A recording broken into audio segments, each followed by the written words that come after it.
Hello दोस्तों। तो आज मैं लेकर आई हूँ पारिवारिक कहानियाँ पत्नी का प्रतिशोध भाग 1।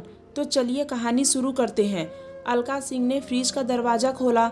वेजिटेबल्स ट्रे बिल्कुल खाली पड़ा था। अनायास ही उसकी नज़र वॉल क्लॉक पर पड़ी। रात के 9 बजने वाले थे और उसके पास पकाने के लिए कोई सब्जी भी नहीं थी। सुबह ही उसने अपने पति दयावीर सिंह को बता दिया था कि सब्जी के नाम पर उसके पास एक हरी मिर्च भी नहीं है। शाम को जल्दी आना और सब्जी मंडी से हरी सब्जियां लेते हुए आना।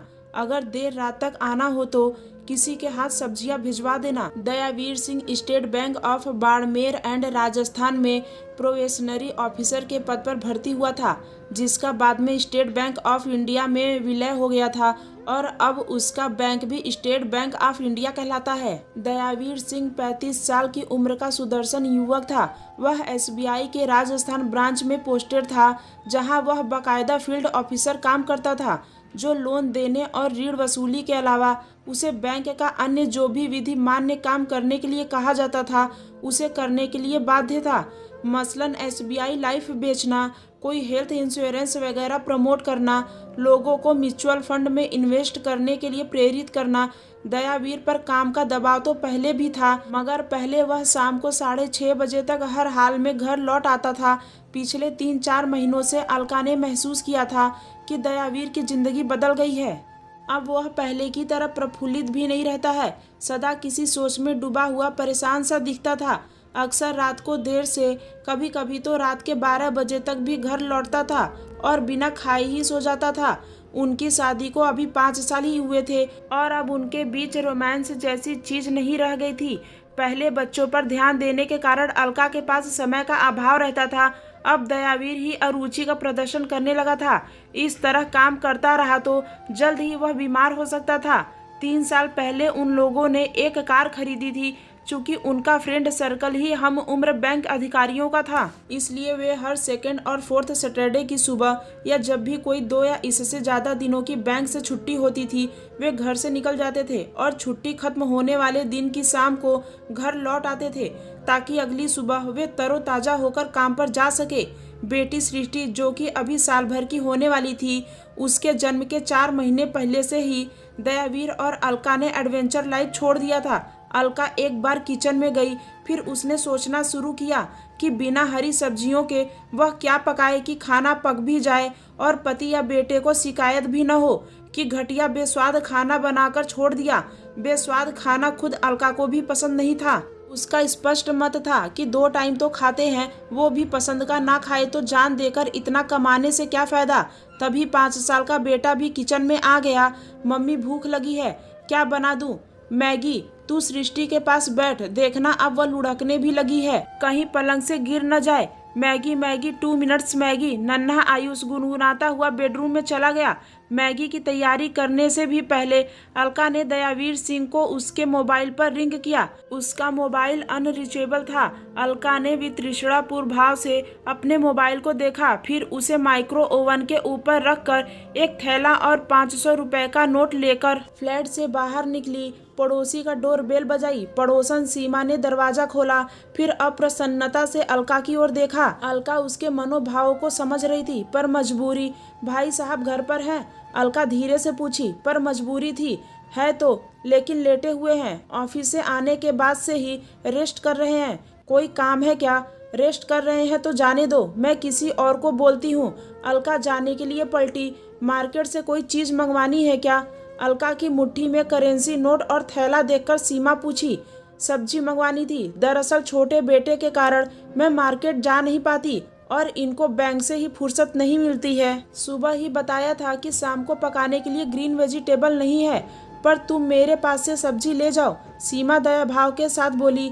ऐसा करो, मुझे 4 टमाटर और थोड़ा सा धनिया दे दो।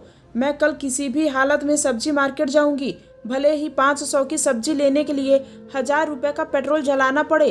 अलका दृढ़ स्वर में बोली।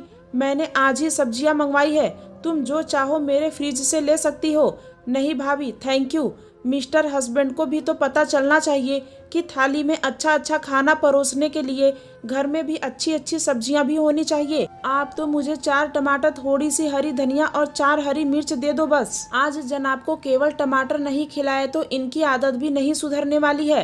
तभी घर के अंदर से आयुष भागता हुआ आया और जोर से चीखते हुए बोला, मम्मी सृष्टि ने पोटी कर दी है, तू आंटी से सब्जियां लेकर आ। कहकर अलका शीघ्रता से अपने घर के अंदर भागी। देर करने पर सिर्फ पोतड़ा ही नहीं बल्कि पूरा बिस्तर ही बदलना पड़ता। सीमा ने एक पॉलीथीन के कैरी बैग में 4 टमाटर, थोड़ी सी हरी धनिया, मिर्ची और एक छोटी सी लौकी दे दिया था। अलका ने मन ही मन में सीमा का आभार माना। फिर सृष्टि का पोतड़ा बदलकर हाथ पैर धोकर किचन में घुस गई। इस बीच आयुष आकर याद दिला गया था कि उसे उसकी मैगी नहीं मिली है। अलका ने झटपट मैगी बनाया, थोड़ा ठंडा किया, फिर एक जगह उसे बिठाकर न बिखरने और न गिराने की नसीहत देकर अलका किचन में तेजी से काम करने लगी। अलका का हाथ मशीनी गति से चल रहा था और जहन पुरानी यादों के भंवर में उलझा हुआ था। वह मूल रूप से उत्तर प्रदेश की रहने वाली थी। उसके पिता जगदीश सिंह जयपुर में LIC कार्यालय में अधिकारी थे। दयावीर सिंह के पिता विजेंद्र सिंह भी उत्तर प्रदेश के रहने वाले थे और वे वर्तमान में बाड़मेर में केंद्र सरकार के अधीन कार्य करने वाले एक कार्यालय में राजस्व अधिकारी थे।